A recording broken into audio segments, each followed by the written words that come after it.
उम्मीद करती हूँ आप सब ठीक होंगे। आज हमने पढ़ना है वानी गुलाब रूही रहमा ख़ुनबाबे एपिसोड 32। मुझे पता है कि मैं इस दफ़ा बहुत लेट से आई हूँ क्योंकि मेरी तबीयत बहुत ज़्यादा कुछ ना थकी नढाल सी थी, इसलिए मैं लिख नहीं पा रही थी। सो माजरत। चैनल को मत सब्सक्राइब करो, मेरा दूसरा चैनल सब्सक्राइब कर दो, वहाँ पे दूसरा नावल स्टार्ट होगा, कर दो यार। चलो आओ पढ़ते हैं, नावल पढ़ते हैं। मारिच को बस बार बार एक ही ख्याल परेशान कर रहा था कि इसके भाई गुलाब को इससे छीन लेंगे और वो कुछ भी नहीं कर पाएगा। इसी स्ट्रेस की वजह से मारिच को फिर से बुखार ने घेर लिया था, जो इसकी जान छोड़ने का नाम ही नहीं ले रहा था। ऊपर से बुराक और उसके घर वालों को अचानक मौत की खबर सुनकर वो तो जैसे बिल्कुल टूट गया था। इसको जैसे खामोशी ने अपने अंदर समा लिया था। आज बुराक को एक दिन बीत गया था। मारिच ने आज इंशरा को फ़ोन किया था। इसका शिद्दत से इंशरा से बात करने को दिल था, मगर इसने बात नहीं की थी। औद का कहना था कि वो बिल्कुल एकदम से साकत और कोमे की हालत में है। सबसे दुख वाली बात ये थी कि वो अपने साथ साथ अपने बच्चे पर भी जुल्म कर रही थी। इसे सबने बहुत समझाया था, लेकिन इसकी आंखें हम उस कमरे की दहलीज पर टिकी हुई थी और बस वो यही कही जा रही थी कि बुराक एक दिन मेरे पास वापस ज़रूर लौट कर आएगा। ऐसी बहकी बातें वो पूरे एक दिन से कर रही थी, जैसे वो नीम पागल हो गई हो। डॉक्टर्स का कहना था कि इसने कम को बहुत बुरे तरीके से तोड़ा है, जिसके सबब इसकी दिमागी हालत बिल्कुल सोचने की हिस्से महफूज हो चुकी है। ये बीमारी स्ट्रेस से जन्म देती है और इतनी जल्दी ठीक नहीं हो सकती। इसको वापस अपनी असल हालत में लौटते रहो तो शायद 1 महीने का अरसा लग सकता है। मारिच इस बात से बहुत परेशान था। उसकी इकलौती और लाडली बहन थी। इसका गम इतना बड़ा हो गया था कि मारिच का सोच कर सीना फट रहा था और ऊपर से बुराक की आखिरी ख्वाहिश का सुनकर इसके होश व हवास तलब हो गए थे। वो इस कदर खौफजदा हो गया था कि इसकी हालत का अंदाज़ा यूँ लगाया जा सकता था कि सामने एक दलदल है और कोई शख्स इसे पीछे से आकर अचानक इस दलदल में धक्का दे देता है। वो आहिस्ता आहिस्ता इस दलदल में अपने आप को धंसता हुआ महसूस करने लगता है, तो खुद को बचाने के लिए हाथ पैर चलाता है, चीखता चलाता है, मगर कोई बचाता है और इस दलदल के अंदर धंसता ही चला जाता है। ऐसे ही बेबसी वो महसूस कर रहा था। वो अपनी बहन को बचाने के लिए कुछ नहीं कर सकता था। वो जैसे बेबस था, बहुत सी गलतियों का एहसास इसे सही मानों में आ चुका था। वो आज अपनी बहन को लोगों के हाथ सौंपने से डर रहा था और जब गुलाब के भाइयों ने गुलाब को लोगों के हाथ सौंपा था तो इनकी कैफियत का अंदाज़ा आज मारिच बखूबी लगा सकता था। उन्होंने सोचा भी नहीं था कि ये सब लौट कर इनकी तरफ भी आ जाएगा। जो उन्होंने गुलाब के साथ किया था वो जानता था वो बदले में इंशरा की साथ लाजमी करेंगे, और यही सोच के इसका दिमाग फट रहा था। वो नहीं चाहता था कि सुभान से इंशरा का निकाह, और अगर हो भी जाता है तो पहले दोनों ख़ानदानों में सुलह का होना लाजमी था। पर वो सुलह में कैसे करता, ना तो गुलाब मान रही थी और ना ही मुराद शाह मान रहे थे। इन सब बातों को सोच कर वो इतना परेशान हो गया था कि सुबह से रात होने को आ गई थी, मगर उसने कुछ भी नहीं खाया था। वो किस न किस तरीके से पाकिस्तान जाना चाह रहा था, मगर इसकी टिकट 1 मिनट से पहले नहीं हो सकती, सो इसलिए वो बहुत परेशान था। वो एक लंबी आँख खींचकर सोफे से उठकर कमरे से बाहर आया, जहाँ हर तरफ गंद ही गंद बिखरा हुआ था। जब से आया था इसने एक दिन भी फ्लैट की सफाई नहीं की थी। इसने मेट के लिए अपने दोस्त से किया हुआ कहा था, जो न जाने कब आती, इसे कोई पता नहीं था। सो वो कॉफ़ी से ईद गुड देखकर किचन में आया और अपने लिए चीज़ सैंडविच बनाने लगा। वो कल शाम के बाद गुलाब के पास नहीं गया था और गुलाब खुद भी सारा दिन इसके पास नहीं आई थी। इसकी लापरवाही पर मारिच का दिल बहुत बुरी तरीके से दुखा था। वो जितनी इस लड़की से मोहब्बत कर रहा था, आज तक इसने अपनी सगी माँ से इतनी मोहब्बत नहीं की थी, क्योंकि वो इतना खुदगर्ज इंसान था। इसने अपने सिवा कभी भी किससे मोहब्बत नहीं की थी, और गुलाब की मोहब्बत ने इसे दिन में तारे दिखा दी थे। वो इसके जिस्म के एक एक अंग में बसने लगी थी, लेकिन गुलाब को इसकी मोहब्बत की कोई परवाह नहीं थी। वैसे भी परवाह भी वही की जाती है जहाँ पर मोहब्बत, और वो जानता था कि गुलाब इससे मोहब्बत नहीं करती, क्योंकि इसने अपनी तरफ से एडी चोटी का जोर लगा लिया था गुलाब इसकी मोहब्बत में गिरफ्तार हो जाए। जैसे वो इसे मोहब्बत करता है वैसे ही गुलाब भी इसके साथ मोहब्बत करे, मगर गुलाब तब्रेज़ को मारिच जान से मोहब्बत करनी ही नहीं थी। तो वैसे वो कैसे कर लेती। वो चीज़ सैंडविच और कॉफ़ी बनाकर बाहर लॉन्ज में आया और उसने बहुत ही बेहतरीन से सैंडविच खाया और ब्लैक कॉफ़ी के कड़वे गूंद पड़ने लगा। इसकी ज़िंदगी भी कड़वे घूंट की मानो बहुत मुश्किल से गुजर रही थी। इसने सोचों को झटकते हुए काफ़ी ख़त्म की और अब सिगरेट पर सिगरेट सुलगाने लगा था। तभी डोर बेल रिंग हुई थी। इस वक्त कौन है, वो खुद से मुखातिब होते हुए उठा और दरवाज़ा खोलने से पहले इसने अपने हुलिये पर नजर डाला तो शर्टलेस था। इसके बदन पर सिर्फ एक शॉर्ट था, बाल बिखरे हुए थे, आंखें रोने के सबब सुर्ख हुई पड़ी थी। जैसे इसने बुराक के बारे में सुना था, वो दर्द की शिद्दत से सारा दिन रोता रहा था। मारिच शर्ट पहनने के लिए वापस कमरे में आया। इसे लगा शायद मेड हो, सो मेड के सामने ही सुरलिया में जाना मुनासिब नहीं लगा था, मगर शर्ट इसको मिलने ही नहीं पा रही थी और ऊपर से बेल पर बेल बजी जा रही थी। वो कोफे से बिना शर्ट के बाहर गया, इसने माथे पर 1000 तेड़ियाँ सजाकर दाखिली दरवाज़ा खोला तो सामने गुलाब ब्लैक ट्राउजर शर्ट पहने बालों की फ्रंट स्ट्रेल बनाए इसे गोने में मसरूफ़ थी और मारिश किसी मुजस्मे की मानत इसे वर्दी से देखने में मसरूफ़ था। इसे यकीन नहीं आ रहा था कि गुलाब खुद इसके पास आई है। गुलाब इसे शौक की कैफियत में देखकर ज़रा बेजार हुई। क्या मैं अंदर आ सकती हूँ? गुलाब इसके बहरान जिस्म की तरफ देखकर अपनी निगाहों का जाविया बदल गई थी। हम 1000 बार आओ, मारिश मखमूर से लहजे में बोला तो गुलाब इसे घूरते हुए अंदर दाखिल हुई और मारिश दरवाज़ा बंद करके इसके पीछे ही चला आया। गुलाब सामने सोफे पर बैठी हुई इर्द गिर्द का जायजा लेने लगी। हर तरफ चीज़ें बिखरी हुई थी, मेज़ पर जा सिगरेट की राख पड़ी हुई थी। गुलाब नौखों से देखते हुए मारिश की जानिब मुतवज्जो हुई जो इसके साथ ही आकर बैठा था और गुलाब धड़कते दिल के साथ ज़रा परे खिसकी थी। इतनी टेंशन में भी वो अपनी ओछी हरकतों से बाज नहीं आया था। आ गई तुम्हें मेरी याद? वो सोफे से टेक लगाते हुए शिक्के भरे लहजे में बोला और इसके सुर्ख होते चेहरे को देखने लगा था। मैं आपको याद नहीं करती, मैं सिर्फ आपकी यादत करने और बुराक का अफसोस करने आई हूँ। वो नुक़्वत से इसकी तरफ से नज़रें फेरते हुए बोली। इसको इसके बहराना जिस्म से टूट कर शर्म आ रही थी। इसकी बात में मारिश ने इसे सुख नज़र से घूरा था और इसका मोमी गुड़िया जैसा हाथ अपने हाथों में लेकर सुलाने लगा था।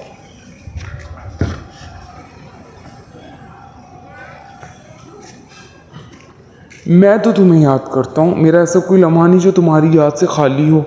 वो इसके हाथ अपने सीने पर रखते हुए सोफ़े की पद से टेक लगाए, लात पर लात जमाए, पुरसोच अंदाज में बोझल से लहजे में बोला। गुलाब इसके हाथ पकड़े जाने पर और उसके लम्स पर अंदर तक काम गई थी।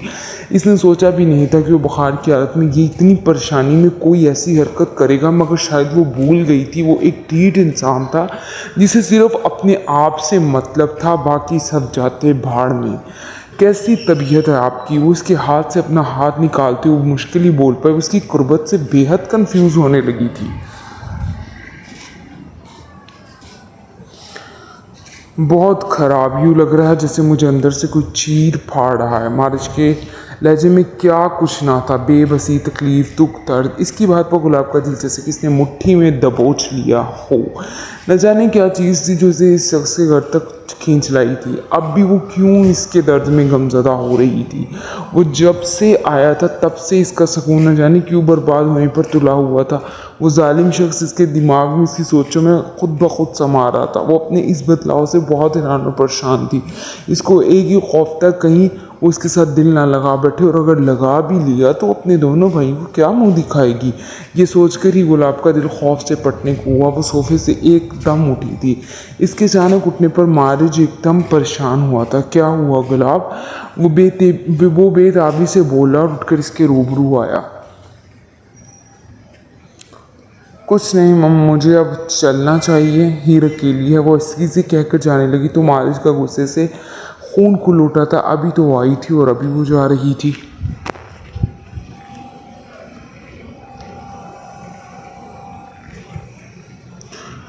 तुम आज नहीं जा सकती, वो की बार इतनी रोबदार लहजे में बोला कि गुलाब हैरत का मुजस्मा बनी। इसका सुर्ख होता चेहरा गुस्से से तकने लगी। मेरे साथ जिद मत करिएगा। गुलाब इसकी बात पर गुस्से से चिड़ी थी। मैं जिद नहीं कर रहा। मारी जब थकी से लहजे में बोलकर इसका हाथ पकड़कर अपने बेडरूम की जानिब बढ़ा था।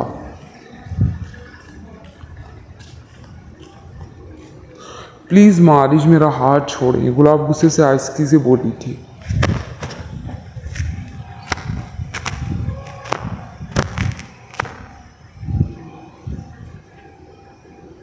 नहीं छोड़ना, वो ज़िद्दी लहजे में बोला और इसको अपने कमरे में लाकर दरवाज़ा लॉक किया था। ये क्या बदतमीज़ी है मारिज, गुलाब एकदम से चीखी थी।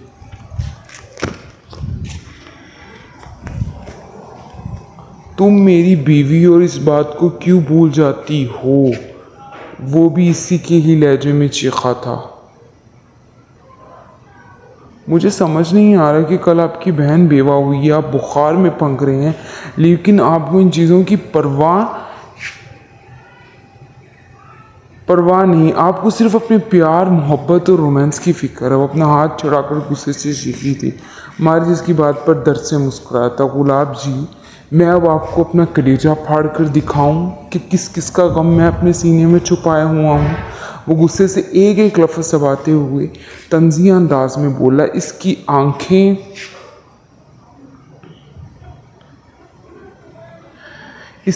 जो पहले ही बुखार से सुर्ख हो रही थी और अब गुस्से से और ज़्यादा सुर्ख होने लगी थी। गुलाब इसकी बात पर नॉर्मल हो गई थी। वो फिर खामोशी से दरवाज़ा खोल कर बाहर जाने लगी तो मारिस दुख से अपनी आंखें भींच गया था। इसकी आयशा माँ कहा करती थी कि जाने वाले को कभी भी नहीं रोको, इसे जाने दो। अगर वो तुम्हारा होगा तुम्हारे पास वापस लौट आएगा, और अगर तुम्हारा नहीं होगा तो हमेशा के लिए तुम्हें छोड़ जाएगा। गुलाब खामोश से दरवाज़ा खोलकर बाय लॉन्ज में चली आई और इसके पीछे ही मारिस भी थका सा चला आया था। गुलाब रुकी और अपने इर्द गिर्द देखने लगी। इसने खामोशी से बिखरा हुआ सामान समेटना शुरू किया।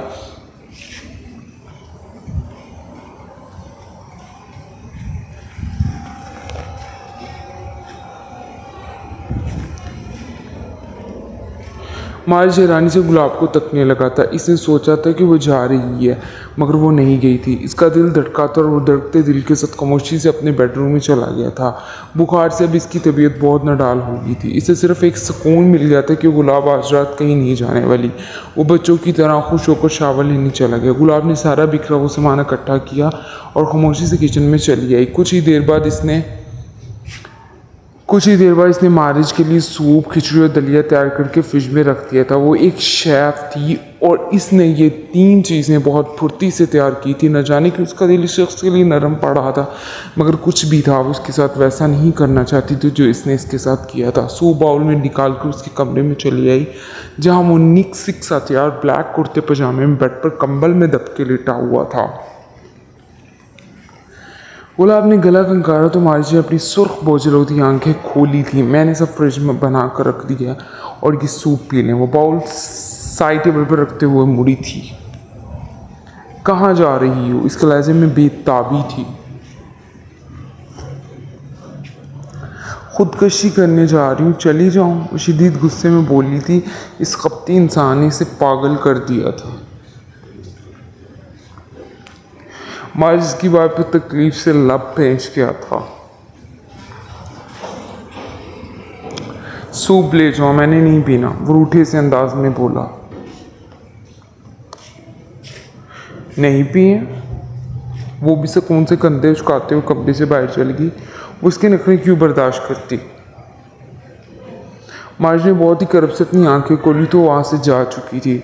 इसका दिल का वो चीख चिकर के आगे रोए, अपनी मोहब्बत की भीख मांगे, अपने माजी की गलतियों की माफ़ी मांगे। शायद उसके गिड़गिड़ाने पर ही इसे माफ़ कर दे, शायद इसे इस पर तरस आ जाए।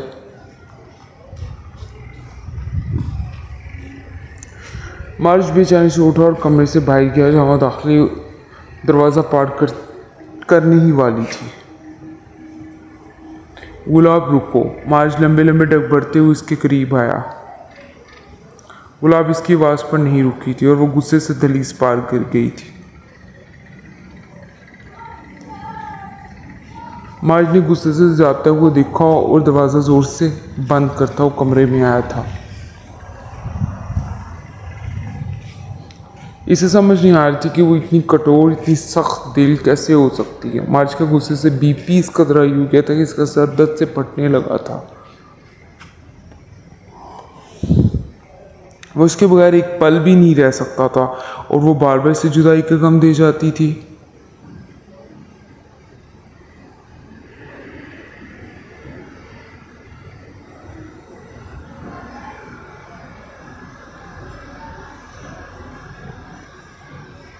गुलाब जैसी अपने फ्लैट पे आई थी तो फ्लैट बिल्कुल सुनसान था। हीर की तबीयत ठीक नहीं थी, वो आज जल्दी सो गई थी। गुलाब खामोश अपने कमरे में और आती मार्च के बारे में सोचने लगी थी। वो क्यों इसे बार बार अपने पास रुकने के लिए इस्रार करता था? जब वो इसकी थी ही नहीं तो फिर क्यों उसको अपने अंदर कैद कर रहा था? जाहिर सी बात है वो भी एक इंसान थी। जैसे वो इसे मोहब्बत का इजहार करता था, इसके लिए बेताब होता था, तो गुलाब के दिल में भी मारिस के लिए नरम जज्बात जन्म ले रहे थे। मगर इसे इसकी ज़िंदगी मगर इसे इसके साथ ज़िंदगी नहीं गुजारनी थी। वो क्या करती, इसे इस शख्स से इतनी नफरत थी कि वो उसे कभी भी अपनी ज़िंदगी में दोबारा नहीं देखना चाहती थी। वो थके से अंदाज में बेड पर गिरी और फूट फूट कर रोने लगी थी। वो इसे कमज़ोर कर रहा था और वो कमज़ोर होती जा रही थी। वो रोने में इतकदर मसरूफ़ थी कि इसे एहसास नहीं हुआ था कि मारिस शायर कूद कर इसका दरवाज़ा खोले इसके पास आकर खड़ा हो गया था। वो इसकी मौजूदगी से बिल्कुल अनजान बच्चों की तरह रोई जा रही थी और पास खड़े मारिस ने इसके रोने पर सख्ती से अपनी आंखें बेंची थी। वो कितना जालिम इंसान था कि जब से वो लड़की इसकी ज़िंदगी में आई थी तब से वो उसे रुला रहा था। वो बहुत बेताबी से बेड पर इसके पास बैठा था।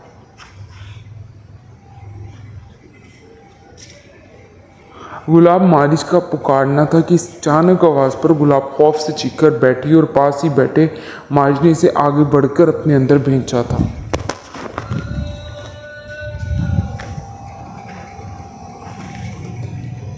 सारी सूरत समझने में गुलाब को कुछ ही देर लगी थी। वो गुस्से से इसकी गिफ्ट से बाहर आने को मशगूल थी। एक तो वो पहले इस इंसान की वजह से पागल हुई पड़ी थी और वो ढीठ इंसान फिर इसके कमरे में तशरीफ़ ले आया था। क्या तकलीफ़ है आपको? वो इसके सीने पर अपने दोनों हाथों के मुक्के मारते हुए रोते हुए चीखी थी।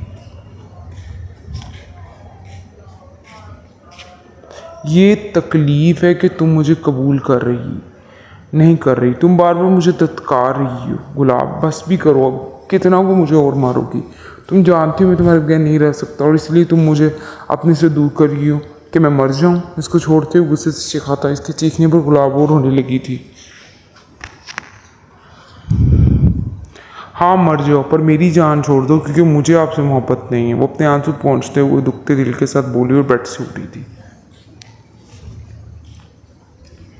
मारिस जब बेबस हो गया था, इसने बहुत ही तकलीफ से गुलाब को देखा था और वहाँ से उठा।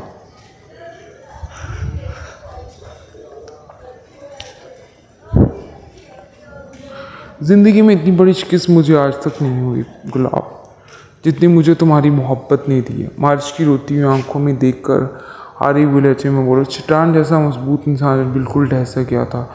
इसकी आंखों में करब के आंसू थे। वो कैसे किसी के साथ ज़बरदस्ती कर सकता था जब वो इसके साथ रहने पर ही माता ना हो। इसकी बात पर गुलाब का दिल बुझ सा गया था। वो क्या करती हुई जब भी इसका चेहरा देखती तो माजी की तलख यादें इसके दिमाग पर किसी फिल्म की तरह चलने लगती। इसका दिल करता था कि उसको कबूल कर लें, मगर दिमाग इसको कबूल करने में बिल्कुल भी राज़ी नहीं था। मारिस ने गुलाब को सुर्ख आंखों से घूरा और टेरेस से जाने की बजाय वो उसके कमरे के दरवाजे से बाहर जाने लगा कि गुलाब एकदम इसके रास्ते में आई थी।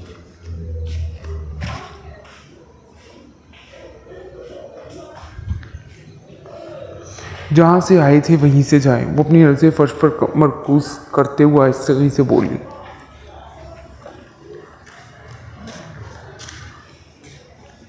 मेरी तबीयत नहीं ठीक और मैं टेरेस नहीं कूद पाऊँगा, सो मुझे यहाँ से जाने दो। आइंदा मैं कभी भी तुम्हें अपनी शक्ल नहीं दिखाऊंगा। और नकोद से कहती इसको नरमी से पीछे किए दरवाज़ा खोलकर बाहर जाने लगा तो गुलाब एकदम बोली थी, हीर इस टाइम जाग रही होती है, आप आज रात यहीं पर रह लें क्योंकि मैं नहीं चाहती कि मैं किसी की नज़रों में मशकूक बनूं। और वैसे भी हर चीज़ तो आपने मुझसे छीन ली है और अब एक इज़्ज़त बची है, इसका तमाशा मत बनाए। उस जुनूनी इंसान की आंखों में देखकर सख्त लहजे में बोली और बेड से कंबल उठाकर सोफे पर आई थी।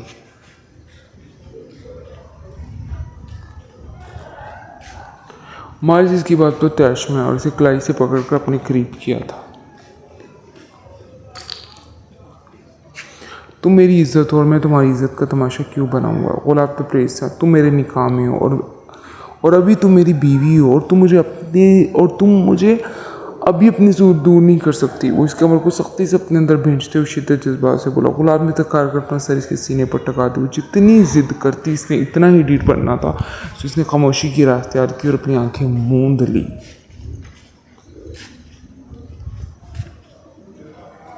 गुलाब की बहुत ही नरमी से साथ लगने पर मारिच की जुबान एकदम खामोश हुई थी। कुछ लम्हे इन दोनों के दरमियान बेहद खामोशी से गुजरे थे। उस खामोशी को मारिच ने अपनी बोझल आवाज़ से तोड़ा था।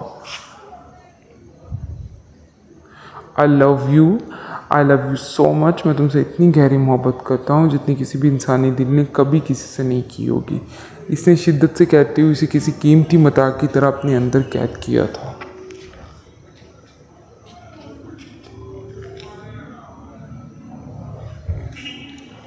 इसके लम्हों और इस हार पर गुलाब का दिल नहीं अंदाज से धड़का था। इससे अपनी धड़कन पर काबू पाते हुए इससे अपने आप को दूर किया और खामोशी सोफे पर जाकर लेट गई। मारी जिसकी ब्लश होने पर अंदर ही अंदर एक खूबसूरत सी हंसी हंसा था। बेड पर आओ वरना मैं ईद के सामने सुबह इस कमरे से निकलूँगा। वो धमकी में इस लहजे में बोला, मगर गुलाब को कोई फ़र्क नहीं पड़ा था। गुलाब वो इसके सर पर आकर किसी बच्चे की तरह चिल्लाया था। गुलाब अपनी जगह से टस से मस नहीं हुई थी।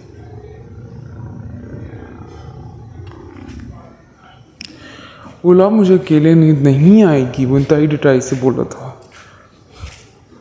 गुलाब का दिल के कोई चीज़ उठाकर इसके सर पर दे मारे। पहले कैसे मेरे बगैर नींद आ जाती थी? वो इंतहाई तंज़ी अंदाज में फनका रही थी।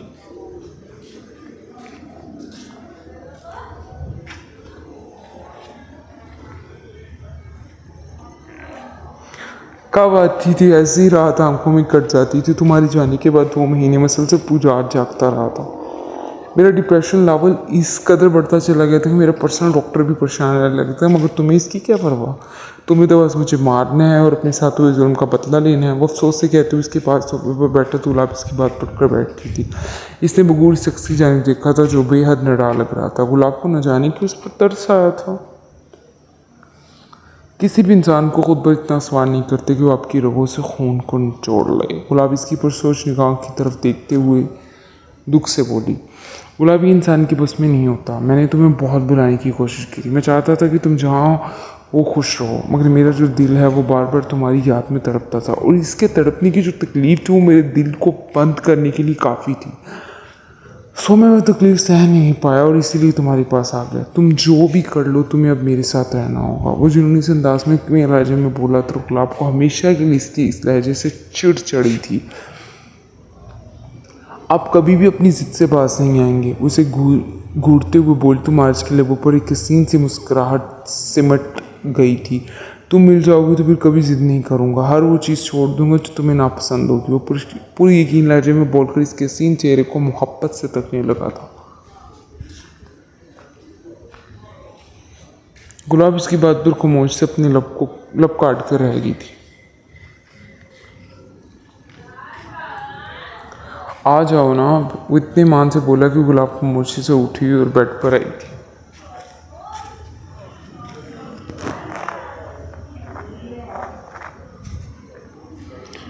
मेरे साथ जुड़कर नहीं लेटना वरना मारिश में इस दफ़ा आपको जान से मार दूंगी। अपने बालों को कैचर में मुकीद करते हुए इसकी दूसरी जानब लेटते हुए इसे धमकी देते हुए बोली,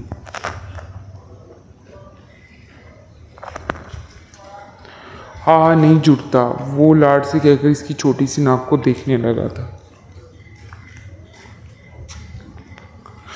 गुलाब इसकी निगाहों से कंफ्यूज हुई थी। इसने साइड लैंप ऑफ किया और दूसरी जानिब करवट लेकर आंखें मूंद ली। मारिश में बहुत ही शिद्दत से इसकी पश को बुरा था। न जाने वो कौन सी घड़ी होगी जब वो इसे इसकी मर्ज़ी से छुएगा। इसकी मर्ज़ी से वो इसे अपनी बाहों के तंग हिसार में कैद करके इसे दुनिया को भूलने पर मजबूर कर देगा। मैं तुम्हें इतना प्यार दूंगा कि एक दिन तुम्हें मुझसे तो नहीं पर मेरे प्यार से प्यार ज़रूर हो जाएगा। वो इसके घंघरियाले बालों को अपने हाथ की पश पर रखते हुए इस पर अपने लब रख गया था। तेरी सांसें मुझ तक आते बादल हो जाए, मेरे जिस्म के सारे इलाके जलथल हो जाएं। होंठ नदी सैलाब का मुझ पर दरवाज़ा खुले, हमको मैसर ऐसे भी एक तो पल हो जाएं। दुश्मन धुंध है कब से मेरी आँखों के दर पे, हिजर की लंबी काली रातें काजल हो जाए। उम्र का लंबा हिस्सा करके दनाई के नाप, हम भी अब ये सोच रहे हैं कि तेरे इश्क में पागल हो जाएं। सुबान रुस्तम और राशा को आज पाकिस्तान में आए हुए 2 दिन बीत गए थे। इन्हें बहुत मजबूरी में फिर से एक बार हवेली जाना पड़ा था, जहाँ इनका ऐसे इस्तेमाल किया था जैसे पूरे मेहमानों में एक वही इनके लिए काबिल एहतराम होते हैं। मुराद शाह को पता था कि वो गुलाब को छोड़ना नहीं चाहते थे, इसलिए वो इतना प्यार जता रहे थे, लेकिन ये इनकी भूल थी कि वो गुलाब को फिर से इनके हाथ सौंप देंगे। अब फैसला सिर्फ गुलाब की मर्ज़ी से ही होना था। जो वो कहती इन्हें सिर्फ वही करना था, चाहे वो खुला लेती या ना लेती। आज हवेली में इनका दूसरा दिन था। कल रात तो वो हवेली में ही रहे थे और तदफीन वगैरह करवा के अपने घर चले गए थे, और आज भी वो बुराक के अफसोस के लिए हवेली के मर्दान खाने में बैठे हुए थे। तभी वहाँ मुस्तफ़ा कमाल चले आए थे और सोफे पर बैठे हुए इन तीनों से मुखातिब हुए थे। मैंने या मेरे घर वालों ने गुलाब के साथ जो किया इसकी माफ़ी मांगता हूँ। मैं जानता हूँ कि जो हमने किया वो नाकाबिल माफ़ी है, लेकिन मैं फिर भी चाहूँगा कि आप हमारी इस गलती को माफ़ कर दें। वो इन तीनों के आगे हाथ जोड़कर अचानक गिड़गिड़ाती हुई ज़मीन पर घुटनों के बल बैठते चले गए थे। मुराद शाह इनके गिड़गिड़ाने पर इस कदर शॉक्ड थे। रुस्तम जो इनको देखकर गुस्से से पागल हुआ था, वो इनको गिड़गिड़ाना और अब इनका गिड़गिड़ाना देखकर एकदम खड़ा हुआ था और एक अदब एहतराम से इन्हें अपने रूबरू किया था। सुबहान रुस्तम के इस रद्द-ए-अमल पर हैरान हुआ था। वो नहीं चाहता था कि मुनाफिक लोगों को माफ़ किया जाए। इसकी बहन भी ऐसे ही इनके आगे गिड़गिड़ाती थी, मगर वो इसे माफ़ नहीं करते थे। अब यहाँ बैठे, आप हमारे बड़े हैं, आपको ज़ेब नहीं देता कि आप यूं हमारे पैरों में पड़ें। रुस्तम इनको सामने सोफे पर बैठाते हुए बोले। मुराद शाह बस खामोशी से इनको तकते रह गए थे। देखिए मुस्तफ़ा साहब, हमने आप सबको माफ़ किया, मगर हम आपसे किसी भी किस्म की कोई रिश्तेदारी नहीं रखना चाहते। जहाँ तक बुराक की बात है, हमने इसका लास्ट वीडियो मैसेज देखा था जिसमें वो सुभान और इशरा की निकाह का कह रहा है। मैं समझता हूँ कि ये ख्वाहिश मरते हुए इंसान की आखिरी ख्वाहिश थी, मगर मैं नहीं चाहता कि बुराक की बात पर अमल किया जाए, क्योंकि सुशीला की भी तो आखिरी ख्वाहिश थी कि मेरे बाद शादी ना करना, मगर मैंने की। क्यों हम दूसरों के लिए अपनी खुशियाँ दाव पर लगा दें। आप तो जानते कि अगर इशरा और सुभान का रिश्ता कर भी दिया जाता है तो हम यकीन से नहीं कह सकते कि रिश्ता आखिर तक निभ पाएगा। वो सवाली अंदाज में कहकर खामोश हुए थे। मुस्तफ़ा कमाल इसकी बात पर दिल से मतमन हुए थे। हम बिल्कुल, वो भी तो यही चाहते थे कि इनकी बेटी इनके ख़ानदान में ना भी आई चाहती। मैं इनकी बातों पर सुभान एकदम बोला था, लेकिन मैं चाहता हूँ कि इशरा का निकाह मेरे साथ ही हो। मुझे अपना दोस्त एक दुश्मन से ज़्यादा अजीज़ है, और अगर मेरे दोस्त की ख्वाहिश है कि मैं इशरा को अपनाऊँ तो मैं अपनाऊँगा। मैं इसकी ख्वाहिश को कभी भी मानने नहीं दूँगा। सुभान इस कदर जज्बाती अंदाज में बोला था कि वह बेटा हर नफूस हैरत से शौक में चला गया था। सुभान, तुम जानते हो कि सब करना फिर एक झगड़े को दावत देने जैसा। मुराद शाह ज़रा सख्त लहजे में बोले थे। मुस्तफ़ा कमाल का दिल किसने मुट्ठी में लिया था। वो सुभान को जानते थे, वो बेहद जुनूनी इंसान था, और इनको ये खौफ लाहक हो गया था कि वो गुलाब का बदला इशरा से लेने ना लग जाए। आप बेफिक्र है, कोई झगड़ा नहीं होता। बुराक का बच्चा मेरा बच्चा है। मैं इसे सिर्फ अपने दोस्त की वजह से बेहद अजीज़ रखूँगा। मुझे और किसी से कोई लेना देना नहीं। मैं 3 माह के बाद यानी इशरा की इद्दत ख़त्म होने के बाद पाकिस्तान आऊँगा और इससे निकाह करके यहाँ से ले जाऊँगा। वो बड़ी नखोत से बोलकर लात पर लात जमा कर मुस्तफ़ा कमाल की बेबसी मलाजा करने लगा। वो इससे निकाह करके हवेली वालों का गुरूर तोड़ना चाहता था। इसने इशरा का गुरूर तोड़ना चाहता था जिसने इसकी बहन को नाक की लकीरें निकलवा दी थी। मुस्तफ़ा कमाल तो अंदर से काम गए थे, मगर इनके साथ मुराद शाह को भी ज़बान का लहजा खटका था। वो नहीं चाहते थे कि हवेली वालों से किसी भी किस्म का बदला लिया जाता। वो इनके साथ इनके जैसे नहीं करना चाहते थे। वो सिर्फ इनको माफ़ करके अपनी ज़िंदगी में आगे बढ़ जाना चाहते थे। मुस्तफ़ा कमाल इन तीनों को देखते हुए उठे और बेचैनी से बाइक की तरफ जाने लगे तो मुराद शाह से मुखातिब हुए थे। हम खाने का इंतज़ाम देख लें, फिर आते हैं। वो इतनी सी बात कहकर वहाँ से चले कि जब इनके जाती मुराद शाह की तोपों का रुख सुभान की जानिब हुआ था, जो चेहरे पर तफरा समेटे सामने दीवार को भूनने में मसरूफ़ था।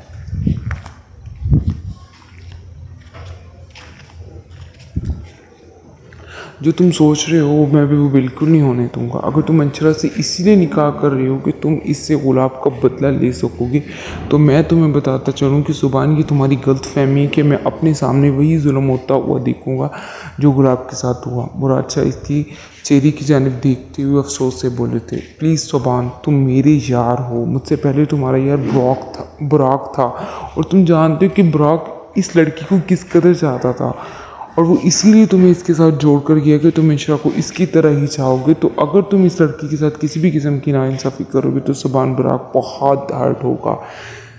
रुस्तम इसके सुर्ख चेहरे की जानिब देखते हुए प्यार से समझाते हुए बोला, मैं इसे तकलीफ़ नहीं दूंगा और मेरी ऐसी परवरिश नहीं कि मैं इसके साथ फिर से वही करूं जो इसने मेरी बहन के साथ किया था। मुझे बस अपने दोस्त की बात का भरम रखना और वो मैं हर हाल में रखूँगा। सिंदीदी कहकर खामोश हुआ। तभी मुलाजिम ने खाना लगने का पैगाम दिया तो वो तीनों वहाँ से वेली के अंदरून में दाखिल हुए थे, जहाँ हर जानिब दिल को खा जाने वाली खामोशी छाई हुई थी। मुलाजिम इन्हें बड़े से डाइनिंग हॉल में ले आया था, जहाँ टेबल पर सादा सा खाना बहुत अच्छे से सजा हुआ था। आयशा माँ ने आगे बढ़कर इन तीनों को प्यार दिया था।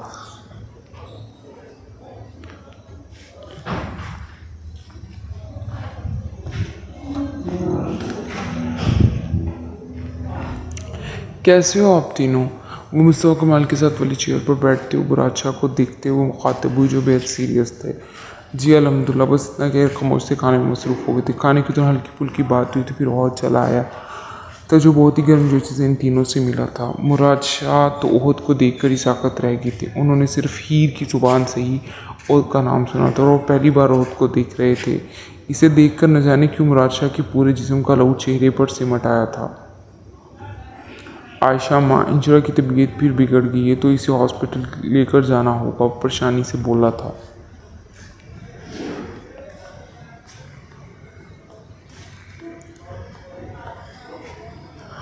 आयशा माँ परेशानी से चेयर से उठी और डाइनिंग हॉल से बाहर गई थी। सुबहानशाह की ख़राब तबीयत का सुनकर अंदर अंदर तंज़ मुस्कुराता। अगर वो बीमार रहेगी, कुछ खाएगी नहीं तो कैसे एक सेहतमंद बच्चे को जन्म देगी? सुबहानशाह मुस्तफ़ा कमाल को देखकर सवाल अंदाज में बोला।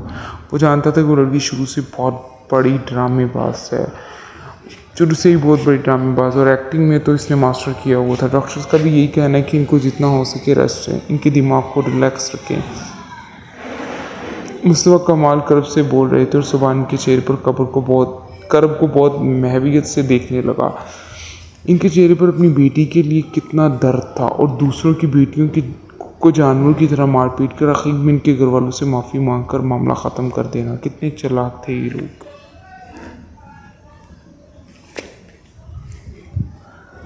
कुछ ही देर में हल्की फुल्की बातों के दौरान मुराद शाह जाने के लिए उठे और मुस्तफ़ा कमाल इनको सी ऑफ करने के लिए बाहर तक आए थे। बेटा मैं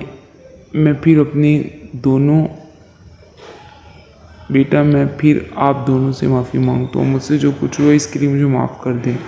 मैं जानता हूँ कि माफ़ करना इतना आसान नहीं है और मैं ये भी जानता हूँ कि अगर आप लोगों की जगह मैं होता तो मैं कभी अपने दुश्मनों को माफ़ नहीं करता, मगर मैंने आप लोगों से आला ज़रफ़ी सीखी है। कभी मुझे भी मौका मिला तो मैं भी किसी ऐसे को माफ़ करूँगा जिसने मेरे दिल को घायल किया। वो बहुत ही संजीदगी में दर्द से बोल कर बहुत ही गहरी बात कह गए थे। रुस्तम और मुराद शाह सिर्फ एक मुस्कुराहट पेश करके इस बात में सर हिलाकर अपनी गाड़ी की जानिब बढ़े थे, जबकि सुबहान को इनकी ड्रामेबाजियों से अब चिढ़ चढ़ने लगी थी। वो कभी मरकर भी नवेली वालों पर दोबारा यकीन नहीं कर सकते थे। जारी है। सच में नावल पढ़ के बस हो जाती है बंदे की। बाकी यार चैनल सब्सक्राइब कर दो, वो मेरा दूसरे वाला कर दो चैनल सब्सक्राइब, रहमाबादी नावल्स वाला। मैं उस पर ही मैंने अब अपना नावल देना है। मैं नहीं पेज पूछ पे दे रही। आप कौन सा मेरा चैनल सब्सक्राइब करते हो? चैनल सब्सक्राइब कर दो, बड़ी मेहरबानी होगी। बाकी अल्लाह हाफिज़, दुआ में याद रखिए।